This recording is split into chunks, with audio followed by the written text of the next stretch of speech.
تاسو په تیره ویډیو کې کال لاینکس اړوند موضوعات ولیدل چې کال لاینکس سره کوم کار کوي، څه رقم ته ده، او دې ویډیو کې موږ تاسو خپله پراکټیکل ترمینل سره کار کوو.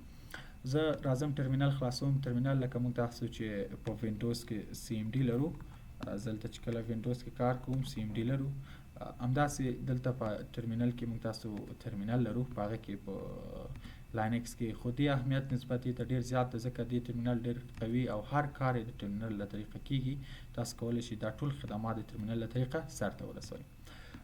موږ تاسو ته ښیي اول خو موږ تاسو روټ یوزر په صفت لاګین شوي یو، او دویم موږ تاسو روټ یوزر یو، از هاکر دی موږ تاسو یوزر نیم ده، او روټ یو فعلا علامه موږ تاسو چې کله ګورو داسې شکل دا دی روټ معنا ورکوي، نارمل یوزر نه یو.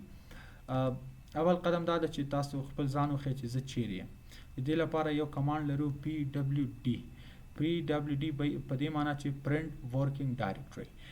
پرنټ ورکینګ ډایرکټري موږ تاسو ته کرنټ ډایرکټري پرنټ کوي چې فعلا موږ تاسو چیرې یو. موږ تاسو روټ ډایرکټري کې فعلا موږ تاسو ته دا ښیي چې د پی ډبلیو ډي کمانډ همدا کار ده چې موږ تاسو ته کرنټ ډایرکټري وښیي چې فعلا کومه ډایرکټري کې یو.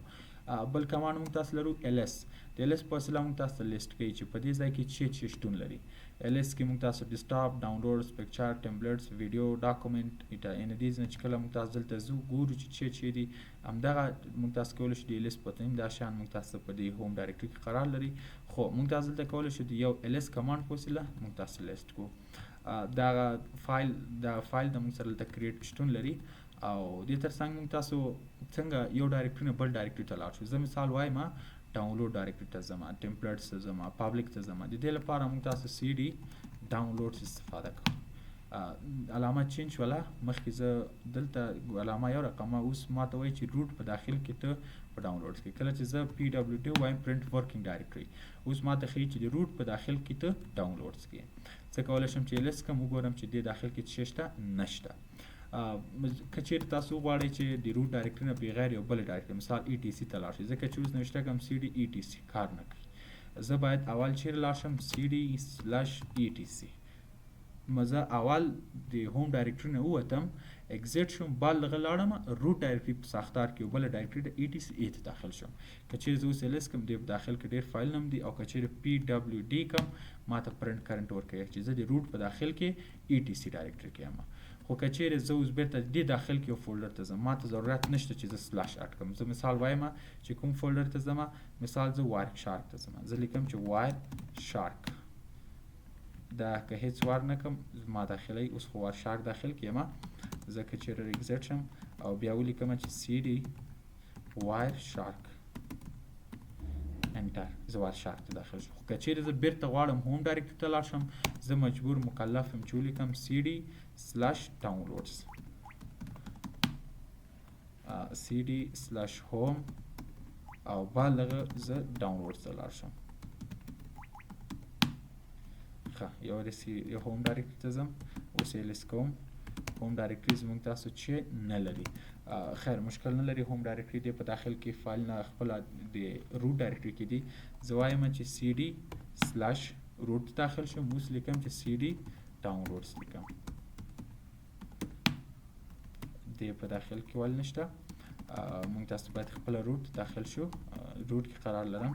ښه، دې نم اگزیټ کېږم. د اگزیټ لپاره موږ سی 2 ډاټ بیا 2 ډاټ. ښه، موږ تاسو روټ کې یو، ال اس داش ال پرس کوم، موږ سره دا فایل نه فعلا دلته شتون لري، او زه راځم سی ډي روټ. اوس زه روټ ته داخل شوم، اوس یې لیست کوم. موږ تاسو کولی شو په اساني سره، خو بخیمان هم ګډوډ شو مخکې، موږ تاسو کولی شو اساني سره ډاونلوډ ته لاړ شو. خو چیرې زه اکسټرا بلې ډایرکټري ته ځم، زه مجبور مکلف یم چې بیا سلاش ورڅخه استفاده کوم. ښه، بیرته باک ځم، هوم ډایرکټري ال اس کوم، دغه مواد موږ سره شتون لري. زه اوس وایم چې سی ډي یو هغه ته ځم، ډیسکټاپ ته ځم، دلته زه غواړم یو فایل کریټ کړم، یو فایل جوړ کړم. د فایل کریشن لپاره موږ تاسو مختلف طریقې لرو. یو دا ده چې کټ په وسیله یې کوو، بل کمانډ ده، دا کمانډونه ټول تاسو بیا ولیکئ. یو بل کمانډ ده موږ تاسو یو ایډیټور ده نانو په نوم، نانو بالغه زه نوم ورکوم چې احمد ډاټ ټي ایکس ټي. موږ تاسو دلته ولیکو مثال ویلکم ټو افغانستان، او زه کنټرول او په وسیله دلته تاسو ته اپشن درکړي دي.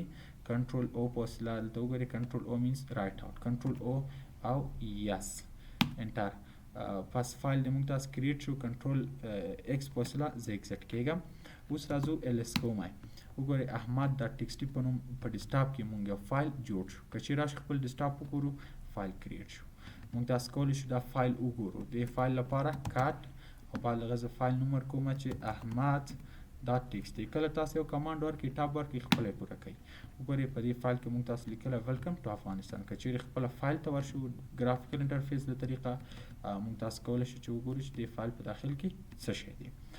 دا طریقه ده چې موږ تاسو کولی شو یو فایل جوړ کړو. دا سکرین پاکولو لپاره موږ تاسو کمانډ لرو کلیر ټول سکرین موږ تاسو ته کلیر کوي.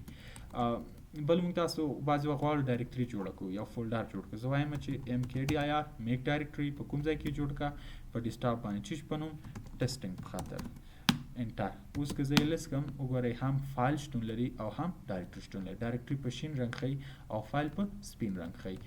دې سره ورته موږ کولی شو چې دا ریموف کړو. د ریموف په خاطر موږ تاسو RM فایل که ریموف کړو احمد ډاټ ټیکسټي دا به ریموف شي.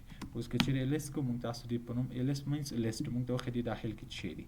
اوس یو ټیسټینګ نه خو که چیرې موږ RM زه غواړم ډایرکټري ریموف کړم دا نه ریموف کېږي. ولې ډایرکټري ده. د دې لپاره موږ تاسو RM-R ریکرسیولی یا فشارن زه غواړم دا ریموف کړم. اوس که چیرې راشم وګورم فایل ریموف شي. موږ تاسو ډیسکټاپ کې زه وګورم کلیر شو. ډیسکټاپ کې شی شتون نه لري. بل مهم کمانډ موږ تاسو لرو انسټالیشن.